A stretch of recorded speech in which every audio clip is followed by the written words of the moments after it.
Hi అండి, శ్రీనివాసం నుంచి నేను పార్థని. ఈరోజు వీడియోలో కోరిన కోరికలు తీర్చే వినాయకుడు, ఈ వినాయకుడు ఎక్కడుంది అన్నది మీకు చెప్తాను. హైదరాబాదు చైతన్యపురి అంటే దిల్షునర్ చైతన్యపురిలో ఉందండి.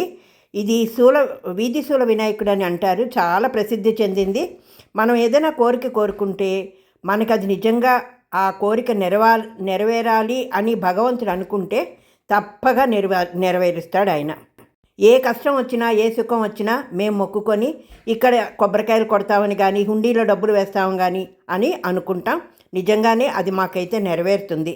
ఆ పెద్ద మనోడు పాస్ అయ్యాడని కొబ్బరికాయలు కొట్టడానికి అయితే వెళ్ళామండి మేము అందరం. ఫిబ్రవరి 15 శివరాత్రి రోజు అక్కడ హాల్ టికెట్ పెట్టి దండం పెట్టుకొచ్చాడు. అలాగే ఏప్రిల్ 15కి రిజల్ట్ వచ్చి కొబ్బరికాయలు కొట్టడానికి అయితే వెళ్ళాం. మా కుటుంబం మొత్తం ఈ వినాయకుడిని ఆరాధిస్తారు.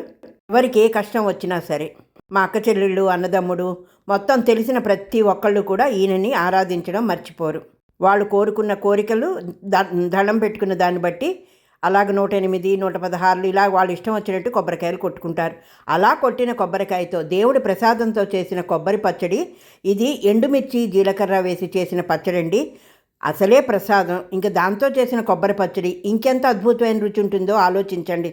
మా అందరికీ ఆ రోజు అద్భుతమైన రుచితో కొబ్బరికాయ పచ్చడి అయితే తిన్నాం.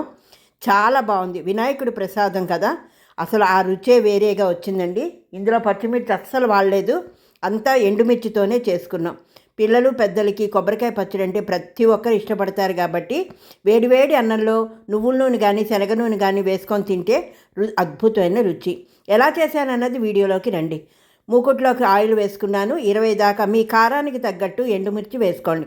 అవి ముందు మరీ మాడిపోకుండా తీసి పక్కన పెట్టుకొని శనగపప్పు, మినపప్పు, ఆవాలు, జీలకర్ర ఇవి కూడా చిటపటలాడాలి. 2 మెంతి గింజలు కూడా వేసుకోండి వాసనకి. ఇలాగా వేగిన తర్వాత ఈ పోపు కూడా పక్కన పెట్టేసి ఇంగువ, కొబ్బరి ముక్కలు ఒక 2 చిప్పలు అయితే కొబ్బరికాయలు కొట్టాను కదా, ఆ కొబ్బరికాయల్లోంచి 2 చిప్పలు తీసి ముక్కలు చేసి దాన్ని చక్కగా నూనెలో కొంచెం వేయించుకోవాలి. వేయించుకుంటే ఆ సువాసనే వేరు. ఇంగువతో ఈ కొబ్బరి ముక్కలు వేగి మంచి ఎరుపు వచ్చిందాకా వేయించుకోవాలి. అప్పుడే మనం ఒక చిన్న నిమ్మకాయ సైజ్ అంతా చింతపండు కూడా వేసుకోండి. ఒక రెబ్బ 2 రెబ్బలు వేసుకొని దాన్ని కూడా చక్కగా ఇందులో వేయించుకున్నారనుకోండి, చింతపండులో ఉన్న నెమ్ము కూడా పోతుంది. ఇవన్నీ కూడా చక్కగా దోరగా మంచి వాసన వచ్చేదాకా వేయించుకొని పక్కన పెట్టేసుకోవాలి. ఇప్పుడు మనం పోపు పక్కన పెట్టుకున్నాం, అలాగే ఎండుమిర్చి పక్కన పెట్టుకున్నాం. ఇవన్నీ కూడా తగినంత ఉప్పు, పసుపు వేసుకోవాలి. ఉప్పు, పసుపు వేసుకున్న తర్వాత మిక్సీ జార్ తీసుకొని ఎండుమిర్చి పోపు తీసి తర్వాత కొబ్బరి ముక్కలు ఒక గరిటె వేసి దాన్ని చక్కగా కొత్తిమీర, 1 చెంచా షుగరు వేసుకుంటే మంచి అద్భుతమైన రుచి వస్తుంది.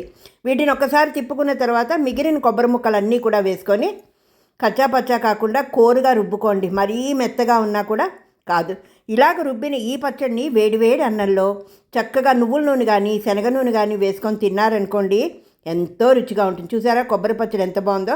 దీని మీద ఇప్పుడు పోపు, ఆవాలు, జీలకర్ర, ఎండుమిర్చి అలాగే కరివేపాకు చక్కగా అది చిటపటలాడాక ఈ పోపు ఈ మధ్యలో వేసి ఉంచితే మొత్తం ఆ పోపు వాసన అంతా ఈ పచ్చడి పట్టుకొని చాలా రుచిగా ఉంటుంది.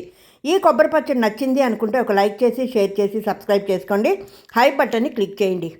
ఎంతమందికి కొబ్బరికాయ పచ్చడి ఇష్టమో ఈ వీడియోలో కామెంట్ రూపంలో తెలియచేయండి. వినాయకుడి ప్రసాదం కొబ్బరి చిప్పతో ఈ కొబ్బరి పచ్చడి చాలా బాగుందండి. కూరలు లేవు అని బాధ అక్కర్లేదు. ఈ పచ్చడితో అన్నం మొత్తం తినచ్చు. మరొక కొత్త రెసిపీతో మళ్ళీ మీ ముందుకు వస్తాను. అంతవరకు సెలవు, మీ